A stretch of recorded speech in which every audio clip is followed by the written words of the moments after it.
My name is Susan Moffett, and I am the Executive Director of the Global Urban Humanities Initiative at UC Berkeley and Creative Director of Future Histories Lab, which is the new project under the umbrella of the Global Urban Humanities Initiative. And the goal of Future Histories Lab is to reveal hidden histories in order to imagine better futures. And I'm really excited to have with us today Rebecca Wingo, who is assistant professor and head of public history at the University of Cincinnati, to talk about her community engaged history projects. I discovered Rebecca through Scholar Strike on a day when something I wanted to attend was getting canceled. And in the cancellation notice, there was a note, well, you can learn about, go to a teach-in instead. And so I randomly just clicked on Rebecca's 9-minute whirlwind tour of the freeway construction and devastation of African-American communities across America, and a short description of her community engaged history projects. And I thought, we have to get Rebecca to come talk to us, because this is what we are hoping to be doing in Future Histories Lab, to be telling stories that have been previously ignored, and doing that in genuine collaboration with communities, and presenting the stories to the public in a way that can influence what happens in the future. That's the connection between the humanities side of what we do and the architecture city planning side. Before I go on, I just want to make a couple of announcements before I forget. I'm really excited that on November 6th, Janet Delaney, who is with us this morning, will be talking about her many decades of work doing photography in the South of Market district of San Francisco. And hi, Janet. And we'll be talking not only about gentrification and displacement there, but also what the nature of the archive and what a photo or an image means at the time you take it, and what it means later, and how photographs help us imagine future history. So we're really looking forward to that. I also want students to know that the deadline for applying for our spring Future Histories Lab studio courses has been extended to November 1st. Our graduate studio is going to be on transformative justice in Oakland and Berkeley, taught by Charisma Acey and Margaretta Lynn of Just Cities. And so if you are interested, go to our futurehistories.berkeley.edu website, and you can find the application there. And also, I will be teaching an undergraduate course called Ghosts and Visions, and we will be using art installations and augmented reality to tell stories at the old landfill known as the Albany Bulb, and that November 1st. Yeah. And students also just want to let you know that you can apply now for a certificate in urban humanities. So if you complete 3 of our courses, you can earn a certificate. So now I'd like to just jump in and introduce Rebecca Wingo, who is a scholar of the Indigenous and American West and director of public history at the University of Cincinnati. She looks at house and home and is the co-author of Homesteading the Plains Toward a New History, but she also does a lot of work in urban areas, including in St. Paul, which is what she's going to be talking about today. And she's currently working on a manuscript reframing the Crows, housing and adult education on the Crow Reservation, using historic photographs to argue that the Office of Indian Affairs designed their housing policy to restructure the relationships the Crows had to the house, to the land, and to each other. And so Rebecca, in her focus on the built environment and design, is also very much in line with what we're doing at Global Urban Humanities and Future Histories Lab. I also just want to really quickly share the edited volume that she was the lead editor on, called Digital Community Engagement. And I just want to share the picture of it, just so that folks remember to go look it up, because it's a really terrific, here's the book cover, but even better, you can get it online And it's got digital projects ranging from the SNCC Digital Gateway, People's Archive of Police Violence in Cleveland. These are case studies that I think folks who are teaching in our Future Histories Lab program will find incredibly useful. And don't miss the catch-up. It's the history of catch-up in California. That's also part of what's going on in this set of case studies. And we in Future Histories Lab hope to be preparing a similar book, a similar collection of essays. And it's really fantastic that you have laid this groundwork. And we want to build on that by doing more sharing about the process of community engaged history. So everyone, I hope you will join me in welcoming Rebecca Wingo. And just to let you know kind of the course of what's going to happen in the next hour and a half, Rebecca's going to talk, have a break for some questions, talk again, and then we'll have a chance for everyone to ask questions at the end. And hopefully at the end, we'll have a time for a little breakout just for instructors to get some consulting, like the nuts and bolts question about what should I do? And if we have time at the end, we'll do that with Rebecca as well. So take it away, Rebecca. Awesome. Thank you for the introduction and the invitation to be here. Part of the kismet of Susan contacting me after seeing my Scholar Strike video is that I'm currently in the process of developing a center here at the University of Cincinnati that seeks to do what y'all are doing at the Future Histories Lab. So there's just a lot of synergy happening here.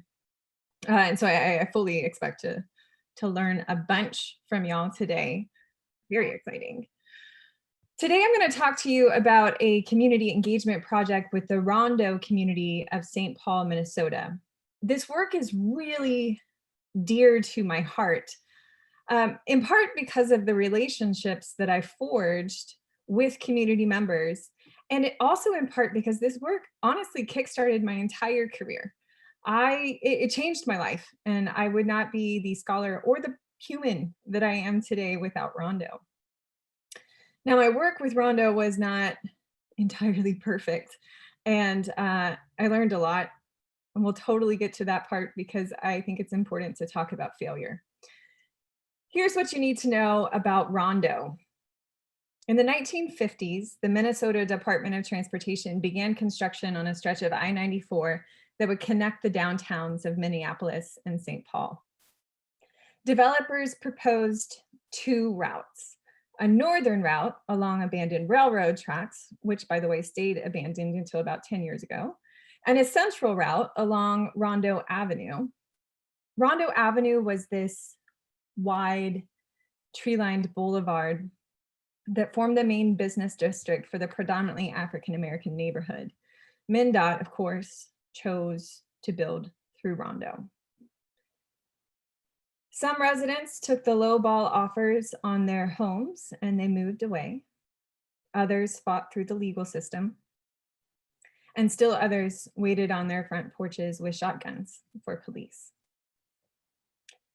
MnDOT claimed homes and businesses under eminent domain and displaced, at Rondo's best estimate, 750 families and 125 businesses.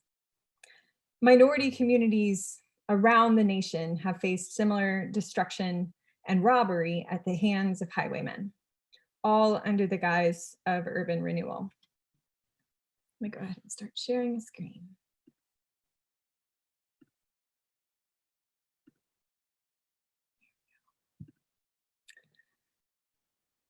In 1982, Floyd Smaller and Marvin Anderson formed a governing body for the neighborhood called Rondo Avenue Incorporated, or RAI. They held their first annual Rondo Days Festival, which commemorated their history and celebrated the community's vibrancy. And to put this in a rather humbling perspective, they have been planning for Rondo Days for longer than I've been alive. For over 50 years, the community has rallied under the cry, "Remember Rondo." And in 2015, the mayor of St. Paul apologized. "Today, we acknowledge the sins of our past," he said.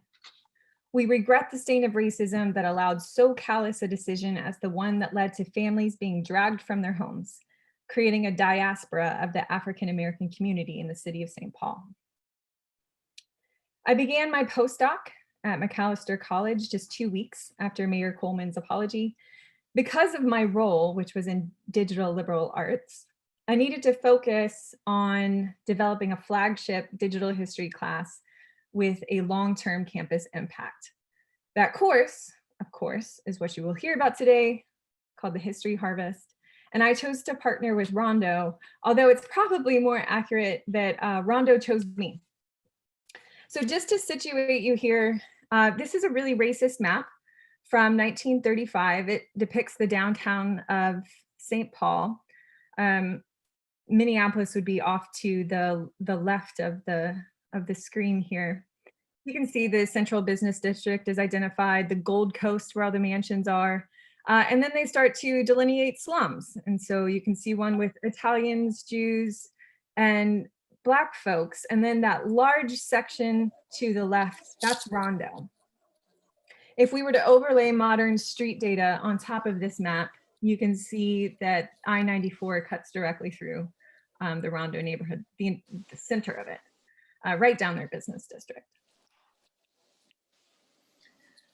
So the History Harvest, the course I'm going to talk to you about, is a community-based, student-driven, collaborative digital archive.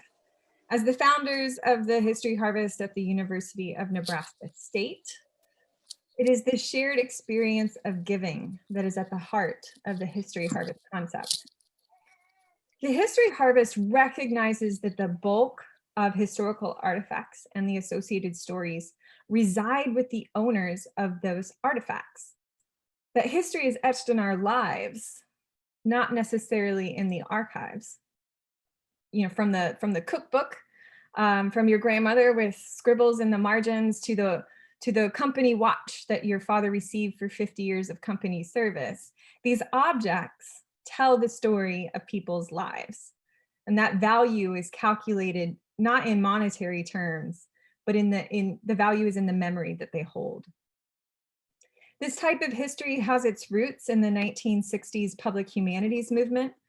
And there's a long history to the frustrations that many public scholars feel as more traditional academics continue to marginalize and malign their work. The framework of academia is not constructed to accommodate this labor. Many of the men and women who advocated for public-facing scholarship when Johnson signed the Arts and Humanity Act, they're no longer with us, but their collective frustrations still remain 50 years distant. The modern day equivalent to these folks would be the digital humanists, the newest of the academic stepchildren. And as a both digital and public historian, their frustrations still haunt my career. Now, defining public humanities is a difficult thing. It's kind of like nailing jelly to the wall. So instead, I wanted to briefly define what public humanities does rather than what it is. And so for me, there are three main components and one huge perk. The first is accessibility and relevance of scholarly interpretation. The value of our work is how we define and reach our audience. Academics can understand scholarship designed for a public audience, but the inverse is not always true. Academics use a lot of jargon. It's inaccessible. So making scholarship accessible increases by proxy its relevance. The second key component for me is collaboration. Public humanities projects are often done in explicit collaboration rather than this mythic isolation of the ivory tower, where collaborative labor is hidden or at most sort of shunted to the acknowledgements. The third is co-creation. Public humanists also tend to carve out spaces for non-academics by empowering and centering the voices, ideas, and expertise of citizen scholars. The big perk for me is training, student training in particular. Pedagogically speaking, experience on public projects offers students transferable skills and methods in a tough market where both degrees and proven ability still reign supreme. The history harvest model echoes the social history roots of public humanities in its ambitious claim to use digital archiving to democratize history. When you recognize the traditional role of archives, libraries, and museums in preserving some histories and suppressing others, it certainly makes some great strides in that direction, although I'm not entirely confident that democratizing history is even an attainable goal, but it's certainly one to keep our eyes on. I'm just going to let some images of the first history harvest with Rondo play in the background while I talk to you about our process. The harvest is typically a one-day event in which people bring their objects of significance and then they take their artifacts back home where they belong. There is no acquisition. And unlike Antiques Roadshow, which it does kind of have that vibe, everything is valuable. This model empowers both the community and the students. The history classroom transforms into a lab in which students act as liaisons, archivists, and public historians. To me, the history harvest fires on all cylinders. It aligns itself with community-engaged experiential learning. It supports civic engagement and the students' desire for social justice. And it's an outward-facing model that defines public history as history co-created with the public. Our first history harvest was a roaring success, so much so that RAI invited us back to run 2 more.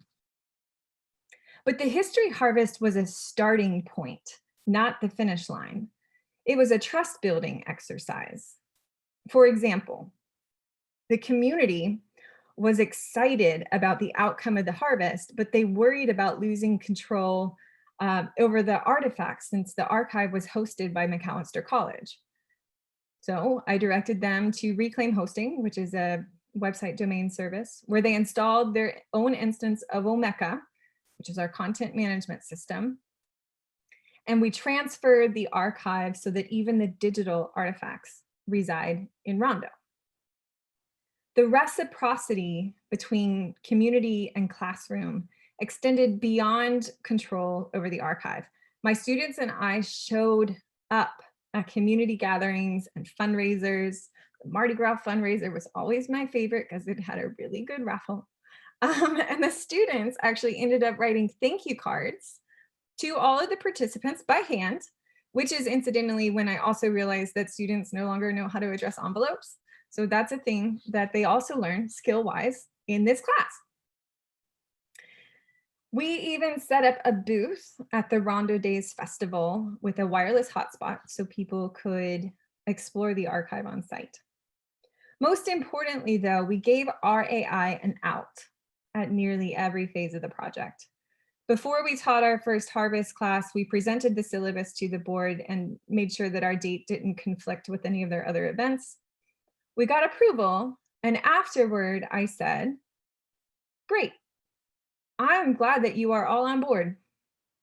But if this partnership stops working for you, let me know, and we will either change direction or we will just let it go. They appreciated the flexibility of a peaceful exit, even though they never took me up on it. To avoid an assembly line feel on the day of the harvest, which is, check in, sign some forms, get interviewed, digitize your objects, and goodbye, the students arranged the stations along the walls. In the center, they set up this long table, and we provided lunch from a neighborhood barbecue joint, thereby funneling any money we spent back into the community. Now, Mr. Anderson and I disagree on this, but I thought that lunch was perhaps the most significant aspect of the day. The harvest became secondary to these cross-cultural, intergenerational conversations. The students built a lot of trust with the community members over that lunch, and the archive reflects their generosity. It also happened to be Mr. A's birthday, so I bought a cake and we had a real party. As I said earlier, public humanities projects are done in explicit collaboration And I did not pull off a course like this alone.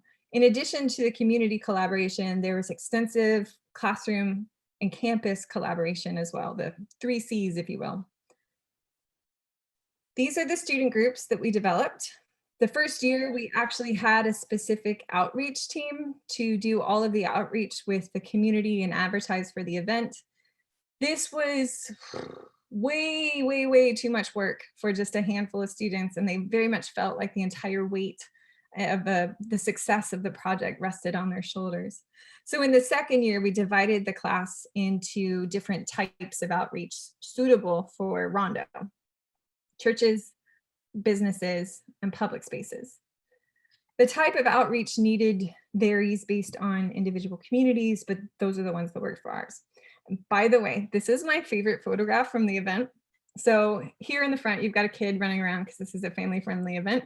Then you have my co-instructor. She ran our oral history components, Amy Sullivan, and behind her is Peaches laughing at somebody in the distance. And in the very back is my poor student, Jono, who just has his head buried in his hands because he had been sitting there for hours upon hours scanning equipment. So I still think it's really funny, although I do feel bad for him. I also had a massive support team. And I want to make sure that you see everybody here to reiterate that it takes a village, or at least a good chunk of the campus. The History Harvest was step 1 for McAllister and RAI, and the care we took to make sure that the harvest was co-creative rather than extractive opened up more opportunities for collaboration on other projects.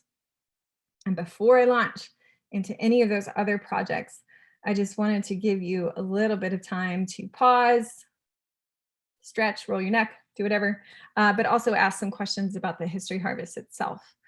And to do that, I want to see your faces, so I'll stop sharing.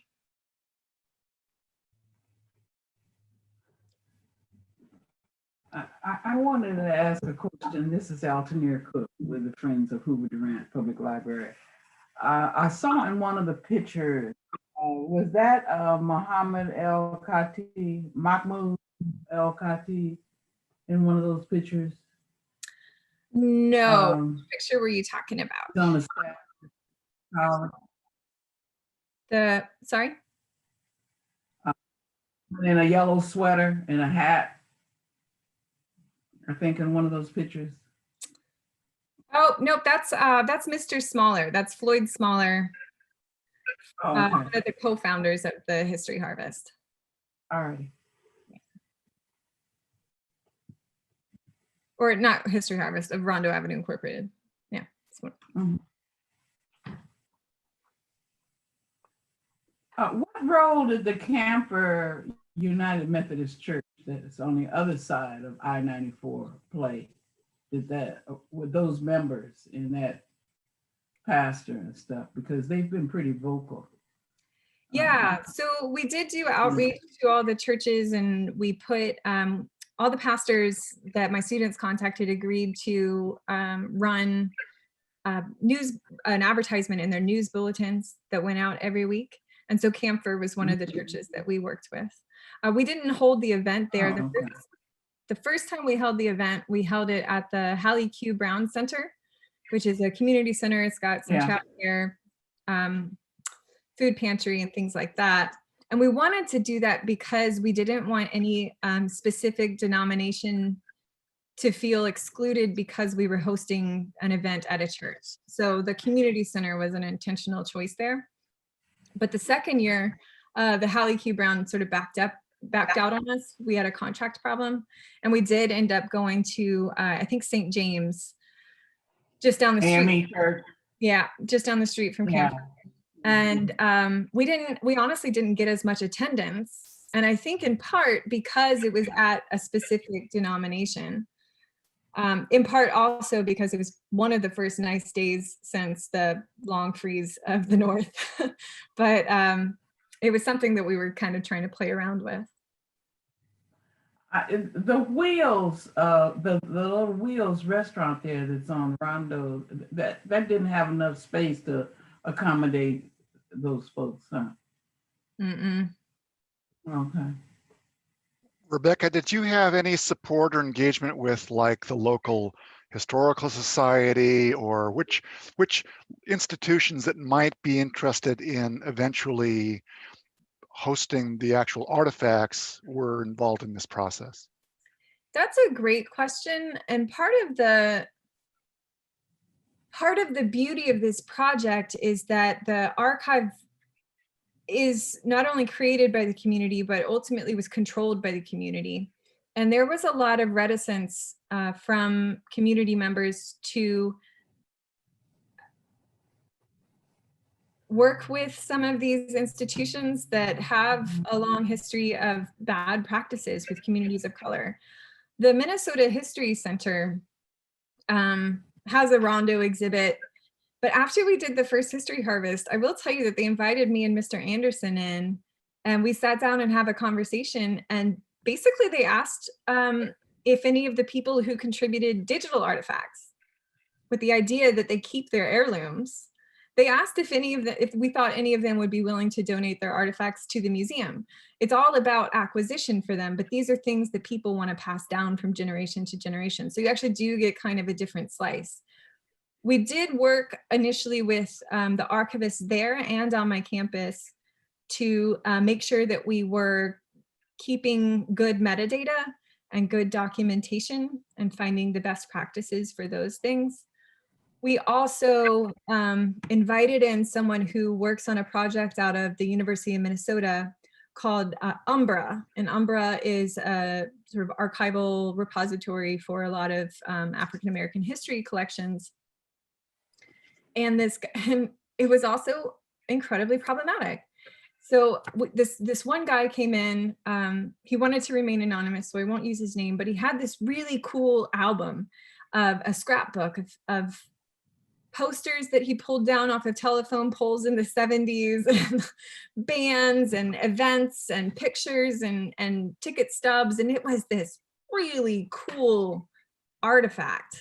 And we took pictures of every page. It's in the archive. And then the woman who worked for Umbra asked if she could acquire it. And we were like, no, you can't ask that question. People are coming to us with trust that they won't have to give up their items. So every time we engaged in those capacities, we found that our missions were not aligned. We did have a good working relationship with the Ramsey County Historical Society, and we'll get to that in a second. But this raises the really interesting question between a digital archive and an archive of objects. And often there's this iterative step where you may go ahead and photograph this entire album, but then it turns out that, gee, it wasn't really done that well. You need higher resolution, or you didn't get all the pages, etc. And so the relationship between the digital artifact and the actual artifact, and where the actual artifact ends up, I mean, it's true that it's really nice to be able to digitize content and then return it to people because they want to keep it. On the other hand, people need to understand the consequences. There are some negative consequences of keeping everything in somebody's home where it floods and the bugs eat it and there's a fire and that object is gone. And so the elevation of objects into more secure spaces, and what's that mean, and the trade-offs, isn't a simple black and white choice. And so I'm just curious if there's an intermediate sort of community endorsed place where objects can go that gets some support without it seen as being gone forever from the community. So that's an ongoing challenge. You may not have an answer to that.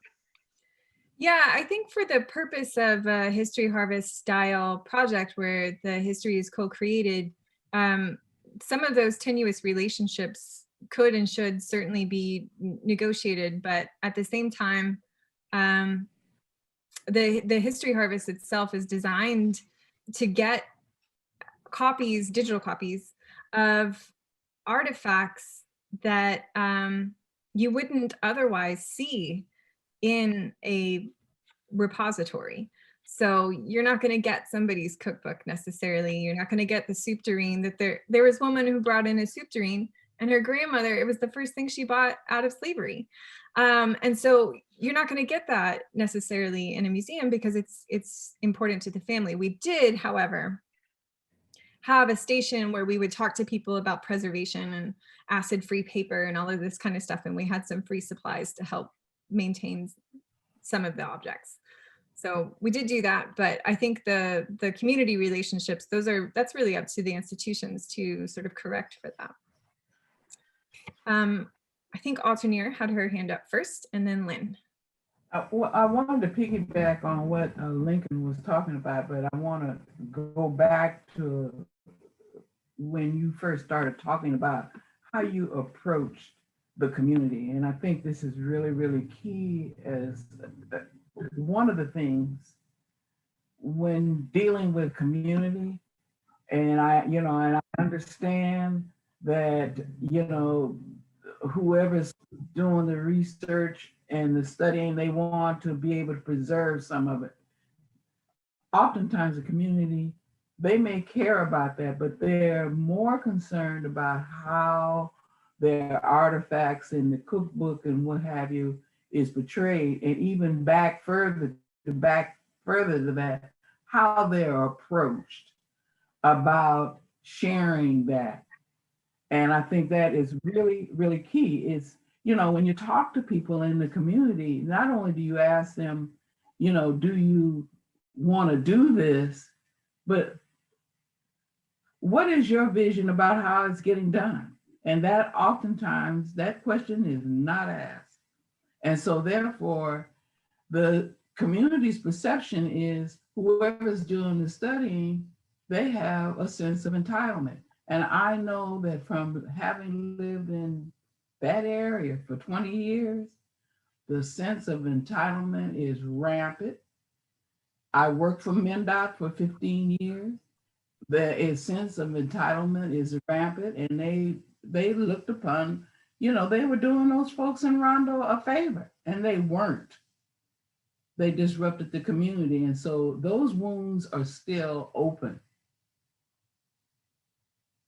And you will find that not only in Rondo, you will find that in many communities that all of you may be studying, that there's somebody walking around and all you got to do is just pick at that scab just a little bit and it will fester.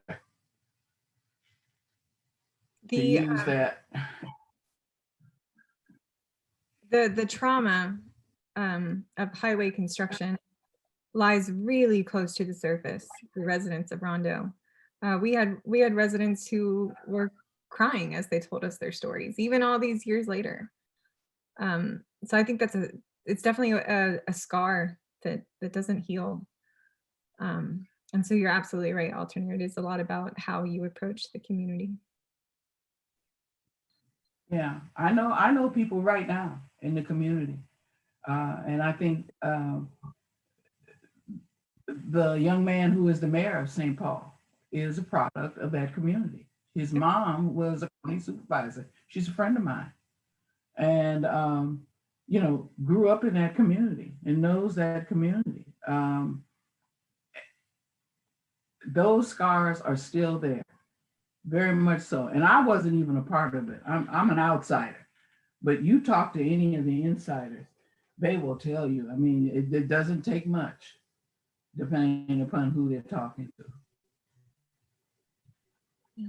And you find that across the country. Yeah. Lynn? I just wanted to say that Altair and I will probably touch back with you because we'll be setting up a kind of gathering of history, and also we'll have that point where we'll want to bring people together. But the fact that you mentioned that this could also be a fundraiser is just an eye opener.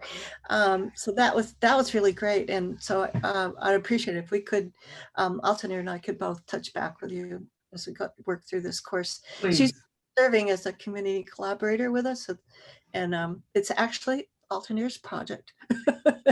So yeah, thank you. Yeah, absolutely, 100%. We will have some more time for questions. I think that was maybe I got all of it. So I'm gonna briefly touch on some of the other projects that kind of with Rondo that kind of sprung out of this first history harvest, because I think they're really good examples of what happens when you stay with a community and listen to what they have to say and what they need. So we'll just jump back in here with my screen share.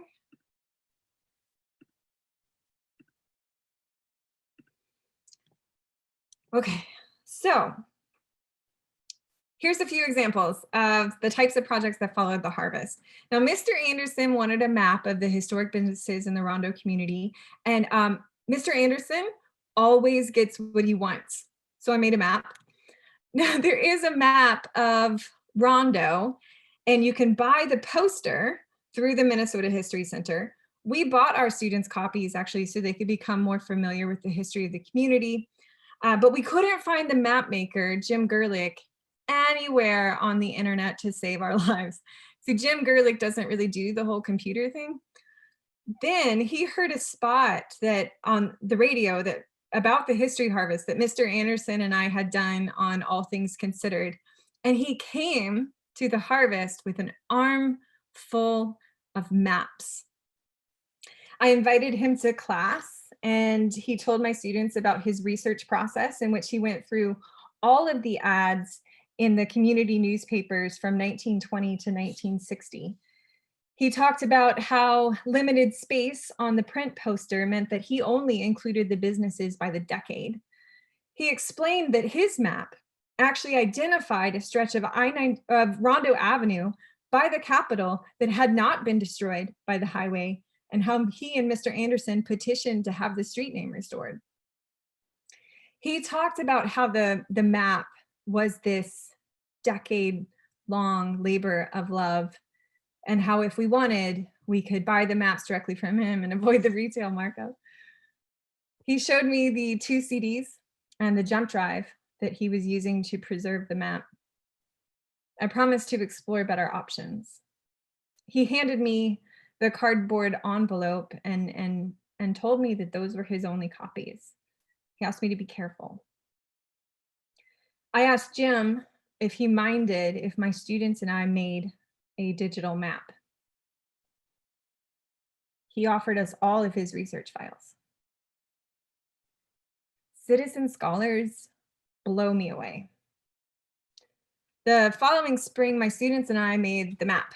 We talked about civic tech and we explored our options. The students ultimately chose Esri Story Maps because of its open software and because it's spreadsheet based. This means that REI can host the project without paying for an ArcGIS license, and they can edit the spreadsheet with relative ease.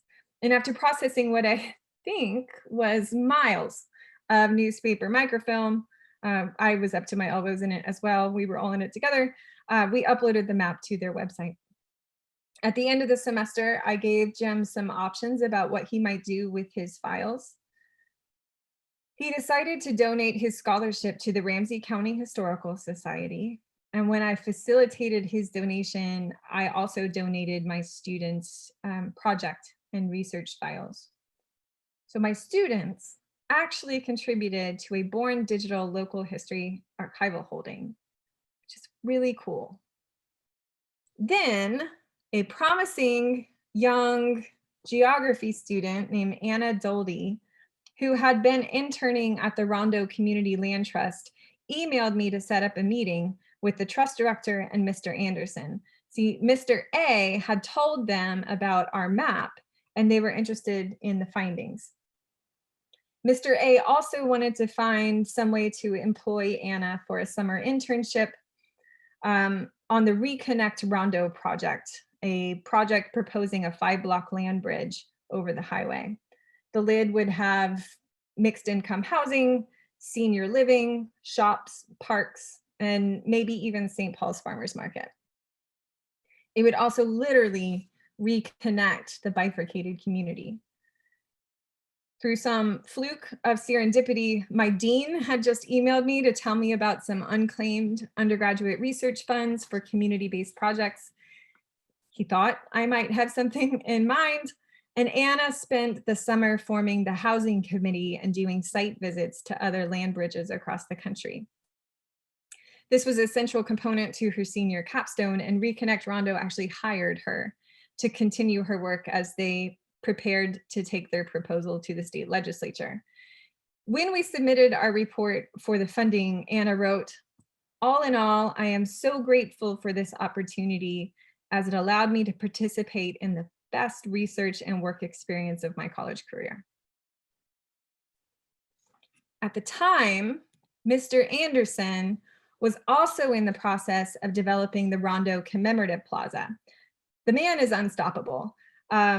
Literally, I called him one day and he answered right after heart surgery. Like, he literally had just gotten out of heart surgery. And I was like, why are you answering this phone? Anyway, the plaza has 24 permanent panels that tell the history of Rondo and the stories of its present. Rondo is the landing site for many immigrants in the community, including the Hmong, Somali, Eritrean, Oromo, Karen, Ethiopian, and Vietnamese. They also have stories to tell, and the plaza gives them space to do so. The inclusion of these groups was actually a really important lesson for Mr. Anderson. He invited Mindy Fullalove from the New School to give a talk to the Rondo community.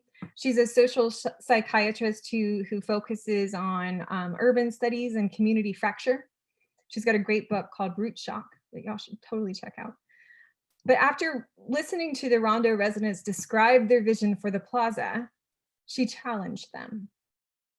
If you build a plaza around your history, who is going to come? The people who remember Rondo are elderly and many displaced.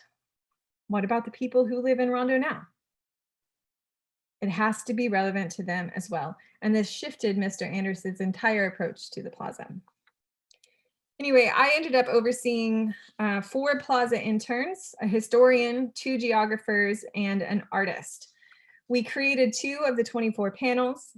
I had just moved to Cincinnati and couldn't attend the dedication of the plaza, so I don't have pictures of our exact panels, but I did stalk the plaza online like a good super fan, and all of these pictures are from the Star Tribune. One of our panels profiles the Rondo Avenue Dale Street intersection, which was the heartbeat of the business district. The other profiles a house taken by MnDOT. The house was a firmly middle-class home with well-maintained improvements and was owned by the Galloway family. The students developed mathematical equations to assess the value lost in the neighborhood houses, but they also interviewed displaced resident Nate Galloway in an attempt to describe the intangible values lost. Partnering with the Rondo community has been one of the most rewarding and transformative experiences of my academic career. While working with RAI has been productive, listening to RAI has been generative. The History Harvest was our litmus test for the partnership. The moments of specific engagement are just important as sticking around afterward to see if there are other ways to partner with your community. When scholars parachute in and leave, they replicate the same systems that marginalize the communities in the first place. There is no one recipe for developing a sustainable partnership. If I had to boil down what made the partnership between RAI and Macalester so fruitful, I would identify 3 things. 1, mutual respect, which ultimately beget trust. 2, flexibility. And 3, the people. So much of the partnership is a result of the individuals involved. If Mr. Anderson didn't like me or trust me, none of this would have happened. And the reverse is also true. There's one big problem, though. You can't artificially create the serendipity that drove my relationship with Rondo. I really think, though, that this serendipity that I've described, as I've described it, was just listening, and that you can do. I've spent a lot of time thinking about the model practices of community engagement, particularly in the digital age. And in fact, it's the lack of any such models that prompted me to produce the edited volume that you heard about in the introduction. My editors and I curated 9 case studies of projects that we saw engaging in genuine co-creative practices. We quickly realized that there were no best practices, or at least that establishing them inherently created worst practices. And these things need to be flexible and fluid. The reality is that no two communities are alike, and they require the establishment of different measures of success. So if you're going to read any of the book, I highly recommend that all you scholars in the room read the introduction for a practical yet thorough grounding in the field. And all you community partners in the room, there is an introduction written just for you. It's much shorter, and it comes with some warnings about working with academics and students. Now, I'd like to do an exercise with y'all really quickly. We're going to come up with a collective checklist of things to ensure an ethical and sustainable academic community partnership. You can base this on your own experience or on what you just heard, and it can be about analog or digital engagement practices. And just answer from your own perspective. I'm going to give you 1 minute. I'm going to time you, and then we're going to come back together.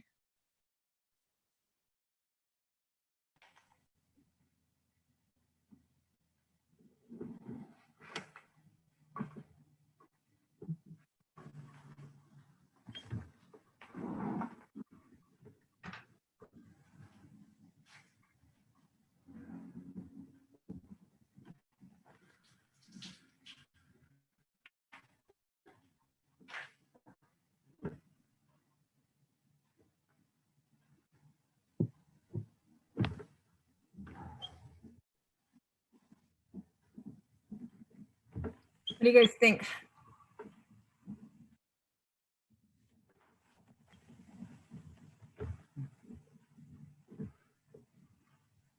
Trust. Trust. And how do you establish that, right? Like, that's Consistency. consistency and time. Showing up. A lot of time. Yeah. What else? Rebecca, I have a question. I mean, I completely agree with, you know, the kinds of emphasis that you've placed on trust and showing up and sticking around and being flexible. I certainly, that's really important. Those things are really important and vital.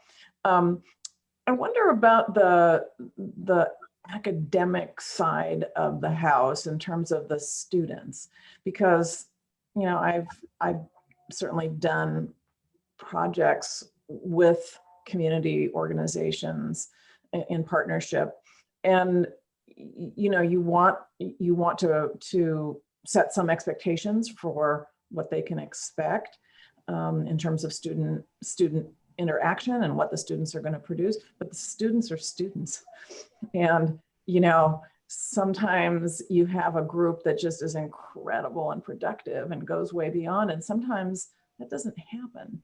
And so I'm wondering if you've thought about, you know, setting conditions on the student side so that before they sign on and sign up, they actually have agreed to certain kinds of preconditions of their participation in this endeavor, this kind of endeavor. What I find with these projects and students is, of course, there's always inconsistency in the final product. I end up usually, and this is one of the things about the structure of academia, is not really cut out to reward this kind of labor, but I also do end up doing a lot of work at the end of the semester to get everything up to standard. But what I will also say is that the students always rise to the occasion. They feel an investment in community projects that they don't feel in other classes. What I end up usually having to do is to ask the students to dial back their investment a little bit, because I can tell that it's becoming all consuming. I'm like, we don't need you to do that. Like, don't sacrifice your other classes for this one. Just do consistently good work, and we're well on our way. And so what I find is that the students really show up and they show out. They're very, very good when it comes to community projects. And I think that's because, you know, on day one, I would always invite in my community partners. The students need to, the first voice that they should hear about the project they're going to work on is from the community partner themselves.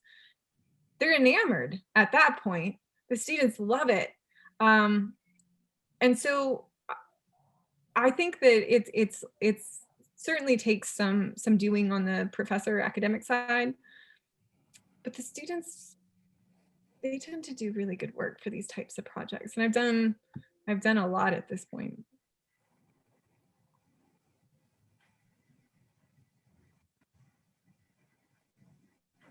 I'll have to check that out, John. Thank you for sharing that link.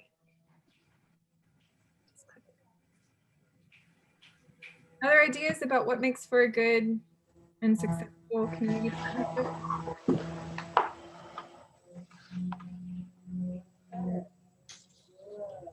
Well, and for the sake of time, because I think people are having to leave. I was thinking of one. I mean, in the minute that we had left, I mean, that you gave us, obviously reflection, to have a process of reflection with the community folks in the community, but also community partners, and also like this driving question that I think can always shifts, especially when we are working in different communities, which is how we see the world and what we see, right? So how that can be a question that can change and can really give us, first of all, stories of changes in the community, but also really focus on the community knowledge of how they understand changes happening at the present level, right? Not just only in the past, but in that particular moment. So always having these questions that we can gather around and ask, and that will always share the kind of diverse ways in which we see not only our communities, but then also the communities that we're working with.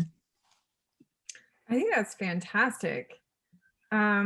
What I really like about that, and this isn't something I've thought about in those terms necessarily, Pablo, is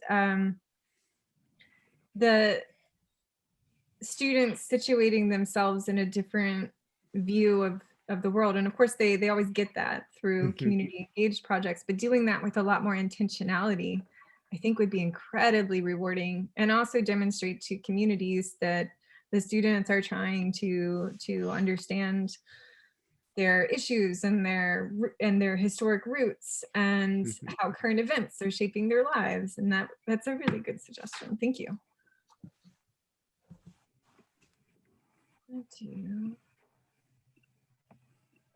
So these are some questions that a colleague of mine created for establishing equitable community partnerships. These haven't been published yet. I think they're coming out in a couple of years, I guess. I don't know, it feels like I've been writing this chapter for several years already. That's academia for you. What you won't find on here, though, on the list of model practices is like white lady scholar with a good idea, because that's not how community engagement works. The ideas must come from both sides of the partnership. So good ideas can instantly become bad ideas if members of the community aren't included in the planning stages. So these questions are really geared towards larger projects, but they can certainly be scaled down to something classroom sized. The ones I would actually pay most attention to here for anybody thinking about doing any sort of digital community engagement are the last three. It's really easy to assume that you'll answer these questions along the way when they should be established from the beginning. So I'm going to leave that up there for a second, but I did promise you some failure, and it's sort of related to this. On failure, you're in luck because I'm an expert. So there were really two big problems with the Rondo project. First is that we did not establish an MOU with the community. Instead, we had a lot of handshake agreements, a lot of meetings, and a whole bunch of enthusiasm. What that meant, though, was that we did not explicitly outline our data management plan. We agreed to house the archive at McAllister for free, which was not a huge problem. Then, when Rondo wanted to take custodianship of the digital artifacts, we gave them instructions and tech support. This should have worked.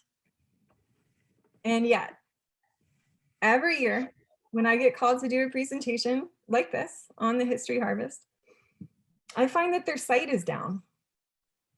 Someone inevitably forgets to renew the domain, which houses more than just the History Harvest, by the way, it's their entire website. I call, we get things up and running again, but this year when the domain expired several months ago, I called and I did not get an answer. Minneapolis police had just murdered George Floyd. The same Rondo activists that led the protests and the marches and the negotiations when police murdered Philando Castillo, a son of Rondo, they mobilized. Different work took priority and the domain lapsed. Usually Reclaim Hosting can recover some of the materials. And I hope I'm wrong on this, but I think too much time has passed because they clear their caches every once in a while. Now I have backups of the first 2 years worth of the History Harvests, and I know who has the third, and I have backups of the maps. So the files do exist. It would just take a lot to get it back up and running. And I'm ready when they are, but the failure here is two-sided really. So on the one hand, Rondo Avenue Incorporated took on the responsibility for the domain. On the other hand, a clearer data management plan with explicit instructions for maintenance, well, that failure's mine. That's on me. I'm saddened and I'm ashamed, but it's a really important lesson to share. So to wrap up here, just quickly, with a little bit more failure, there's a highway in every city and whole communities buried under the asphalt. Something like 1,800 communities were destroyed by highway construction, and 85% of those were communities of color. Cincinnati, where I live, is no different. And the city displaced 25,000 mostly Black residents of the West End neighborhood in the early 1960s for the construction of I-95. And then when they constructed I-71 in the 1970s, they removed some of those same residents again. The people who managed to stay in the West End are facing a much slower current displacement with gentrification associated with the construction of our new MLS stadium. Last year, against my better judgment, I allowed my dean to pressure me into running a History Harvest in the West End. It was a complete flop. The University of Cincinnati has a poor relationship with the city's Black community. The campus is eating its way into the Coreyville neighborhood, one of the sites of relocation for the West End residents. In a city that is 47% Black, we only have an 8% student body. The West End has every right to be wary, and I did not have a Mr. Anderson yet. I did teach the course with a retired pastor from a church in the West End turned education professor, but we were both stretched too thin, building the relationships during the semester that we should have had built in months ahead of time. So in the same way that I encourage community members to go with their gut feeling on an academic partnership, I should have listened to mine. And that's the story here.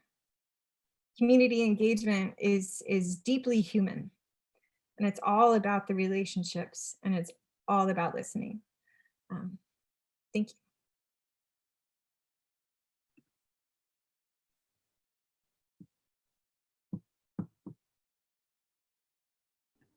Thank you so much, Rebecca. That was terrific. And I'm sure that folks have more questions and ideas. So I will just open it up for people to ask more questions.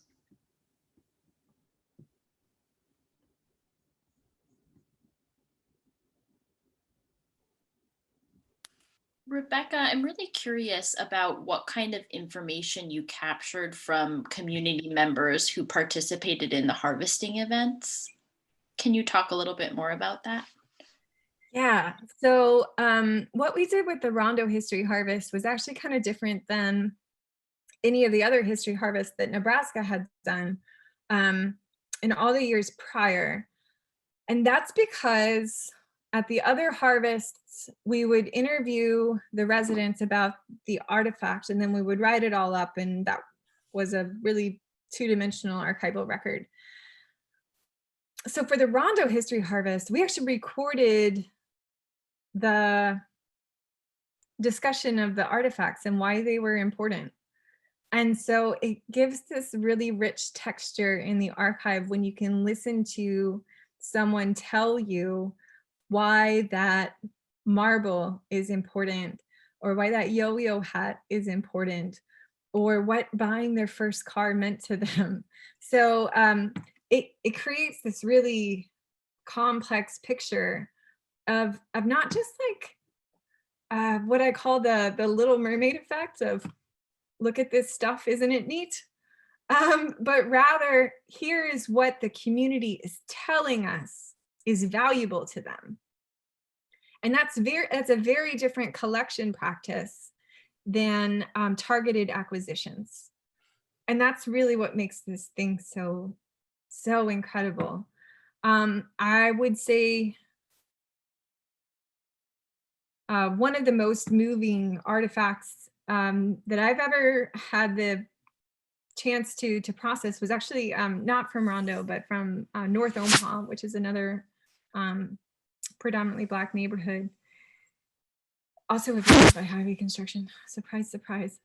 But this guy who was helping us lead the harvest, he's the director of the Great Plains Black History Museum out of Omaha. And so I was like, hey man, like, why aren't you contributing some artifacts here? And he goes, well, I just didn't know if like what I brought was important or not. And I said, everything's important. We're not here to pass judgment on whether or not that marble has a value, right? You're telling us it's valuable to you, and that's what's important. And so he reaches deep in his pocket and he pulls out two items. And one is a penny wrapped up in a piece of paper, and one is a collapsible tin cup. And they belong to his grandmother, who was a slave. And she carried that penny sewn into her pocket because slaves weren't allowed to have money. And so it at once tells the story of the Great Migration and communities leaving the South and going to the Great Plains and going to the North. And it also tells you how much care he took to preserve those items all these years. And then also it tells you a story about how people don't, archives and museums are colonial institutions. They have a long history of voyeuristic collection practices. And they also have a long history of only preserving the voices of the elite and the voices of white folks. And this man who has these two amazing artifacts of his family history didn't think they were valuable. And that's really what the power of this model does, is it tells people that their stories are worth something and they're worth listening to.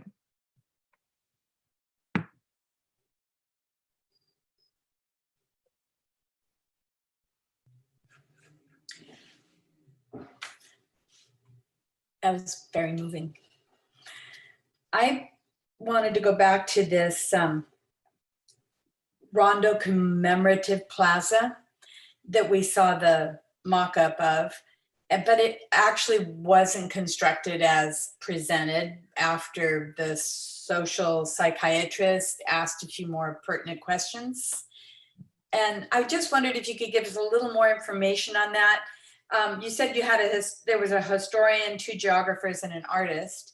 And I just wondered specifically the function of the artist, but then we saw maybe something that looked like it was a work in progress and it said Rondo Plaza on it. It was a construction site.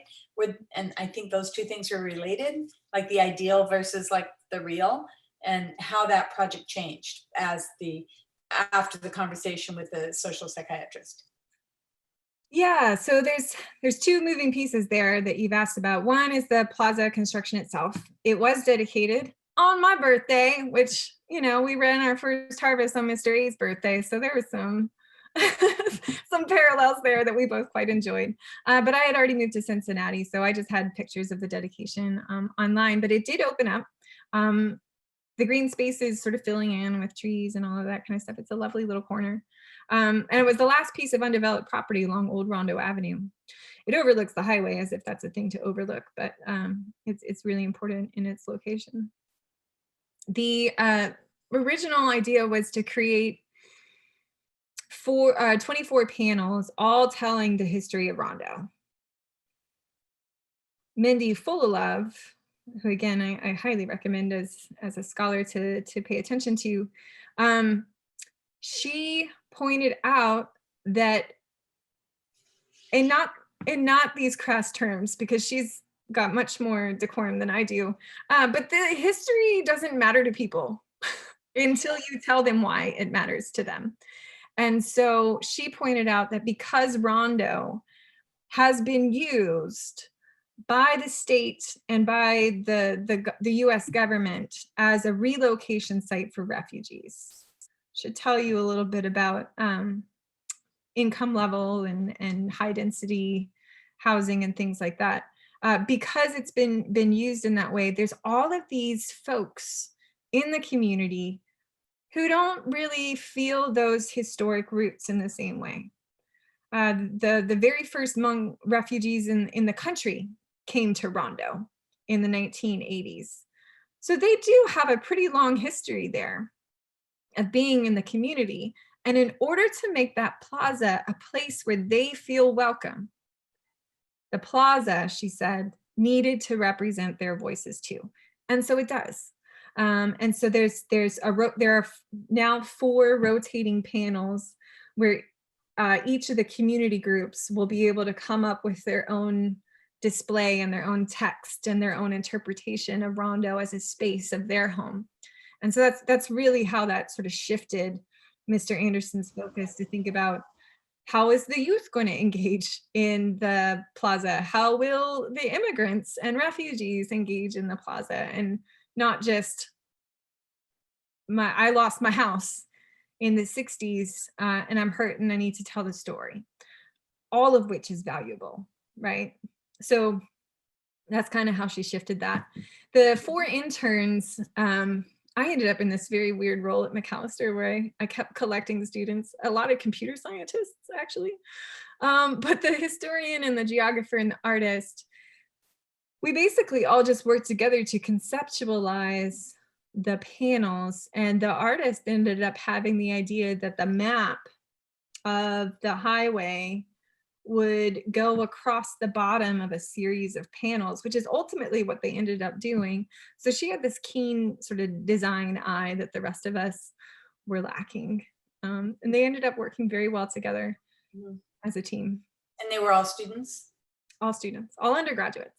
Oh. And they all did it for like an internship line on their resume, but it wasn't a class. It was just volunteer time that they were putting in because they all really cared about and liked the Rondo community. Right, excellent. Okay, good, thank you. This is brilliant.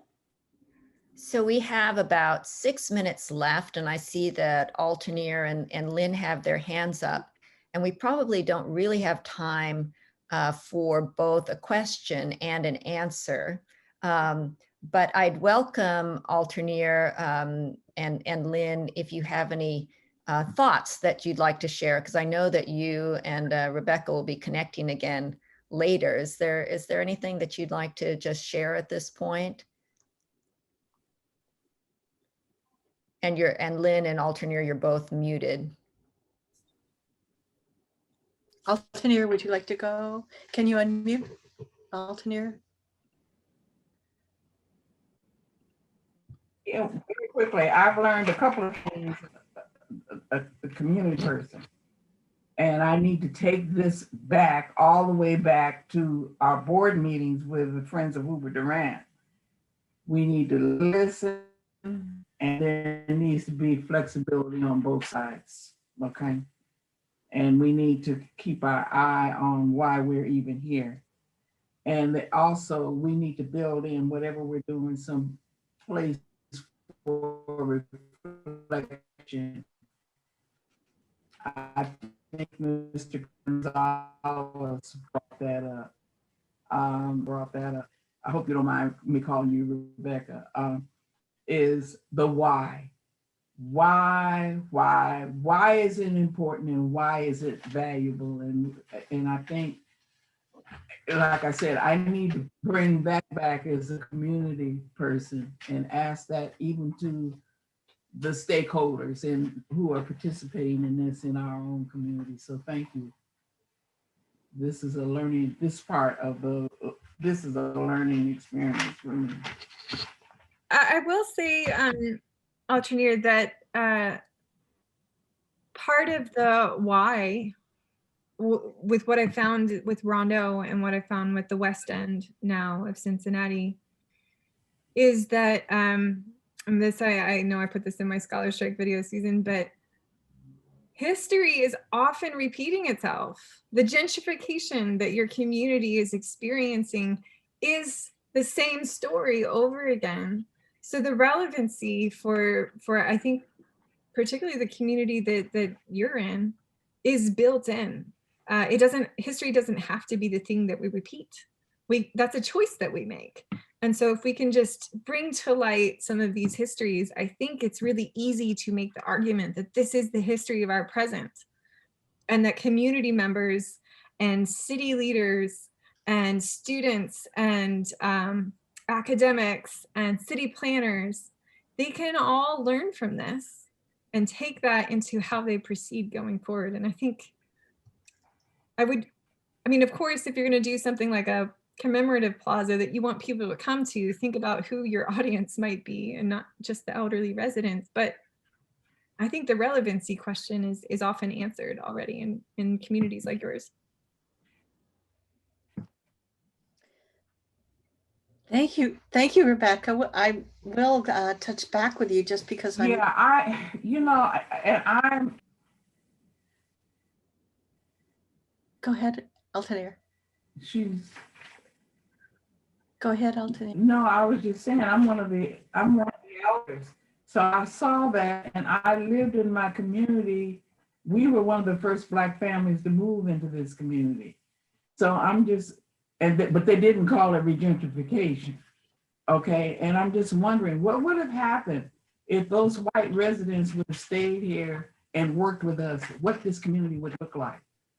Many of them still own the property, but they're not living here and they're not part of the community.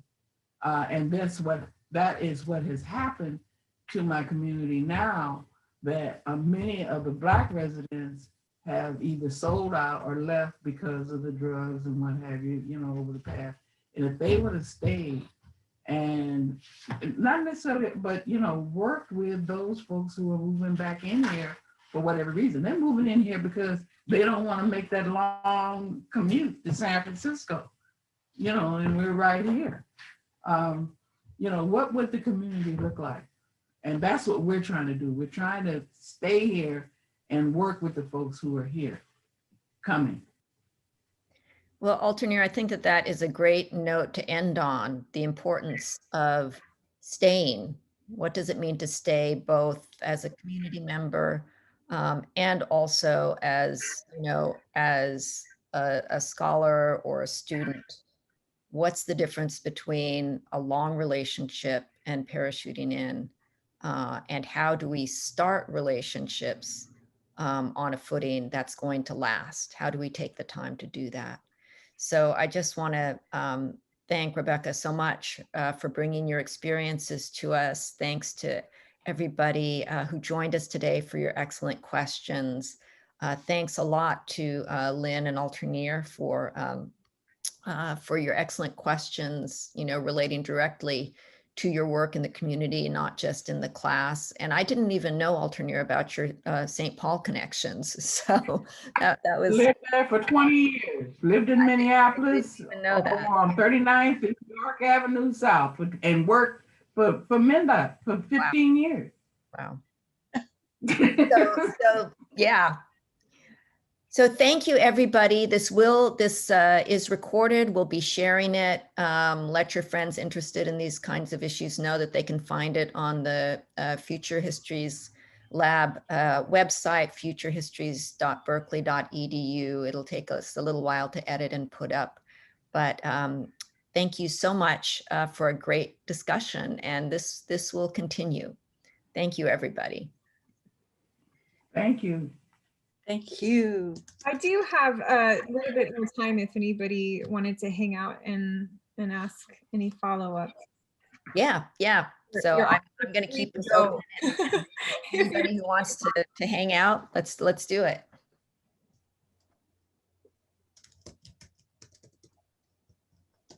So much of Well, what No, I just want to know how to get in touch with Rebecca. That's all. yeah. Oh, I'll put my email right in the chat. Okay.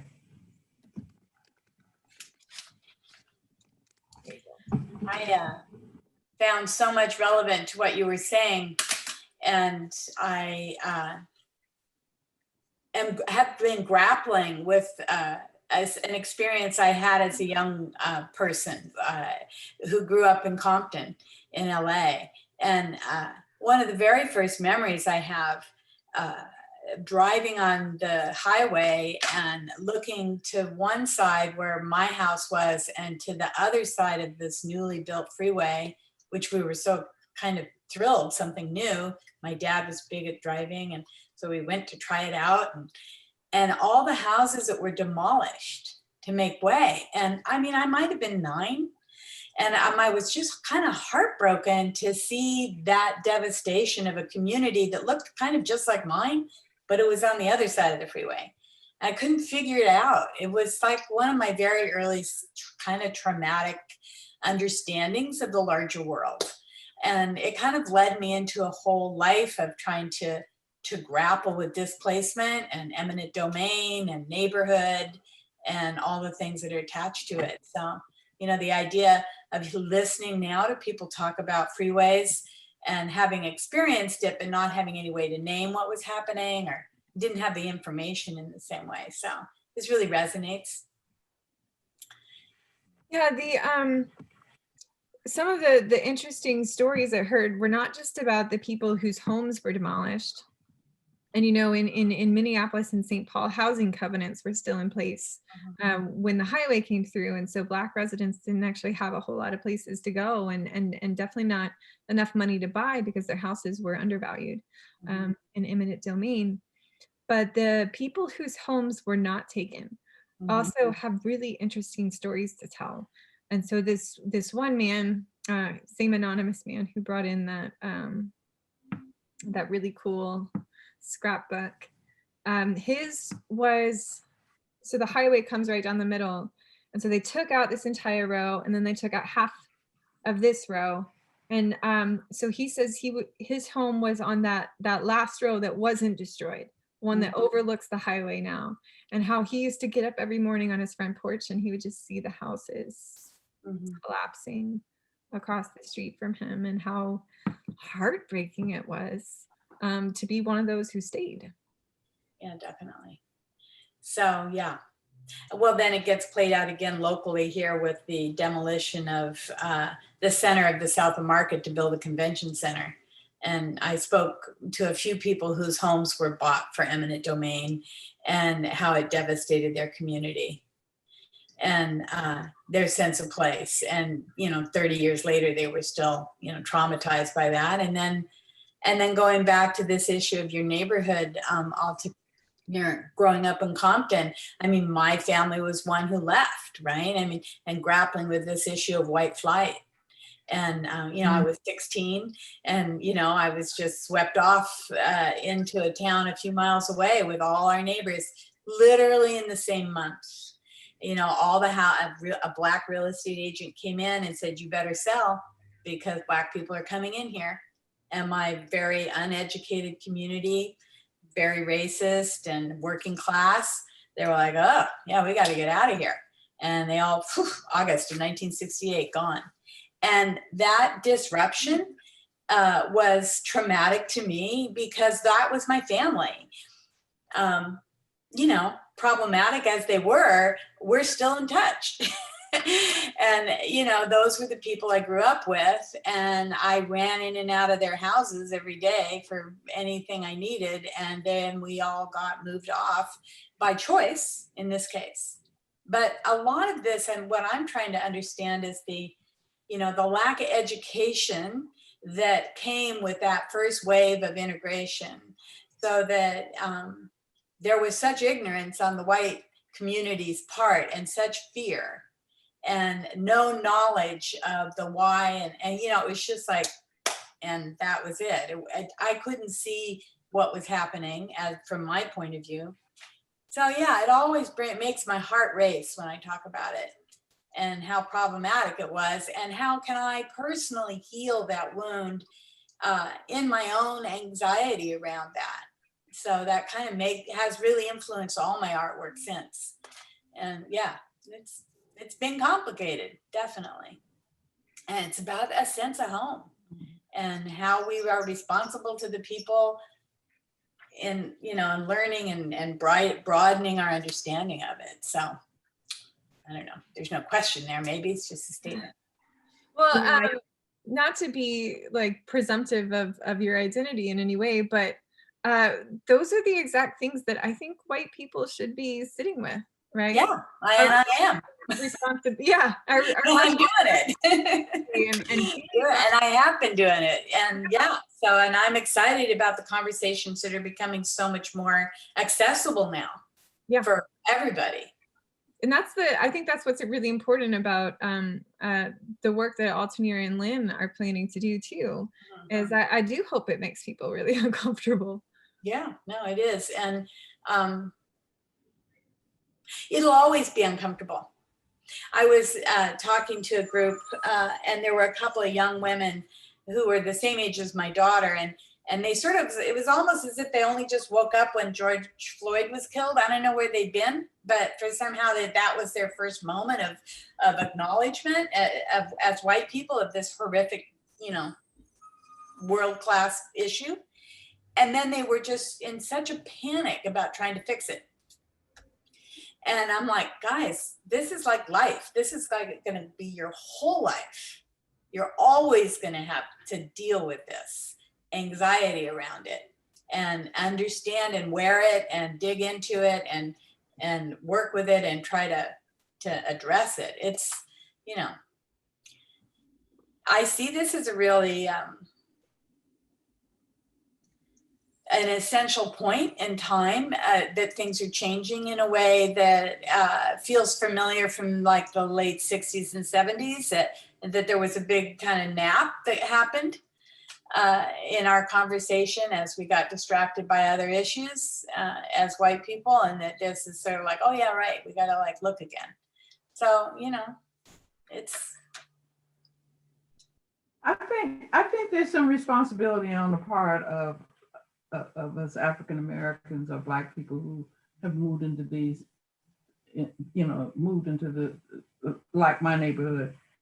And one of the underlying, I feel it, underlying current, and I keep pushing for it with the library, is that we find out about the people who were here before us, and I'm talking about going all the way back to indigenous groups and coming on up. I mean, there's a large Portuguese and Italian I had the person who chairs our archivist committee to look up the Spanish land grants and find out who folks are, because there are some people who are there who are still here in the area.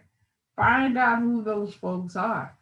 And and I have to keep, as chair, reminding folks that we weren't the first folks here. Okay, that somebody else was here before us, and we need to at least acknowledge and learn about them. And that will also explain some reasons why this happened. So I don't mean to monopolize the conversation, but this stuff keeps coming up in my head, and I mean, there's just so much we need to do on the community side too.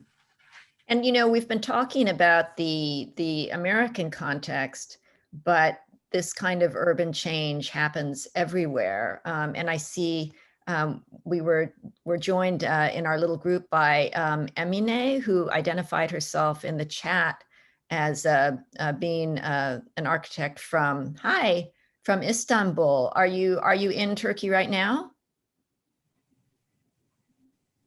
Yeah, currently in Istanbul. Hi, good to see you. Are you studying similar issues? Yes, I'm an architect, and I teach architecture in Istanbul Technical University School of Architecture.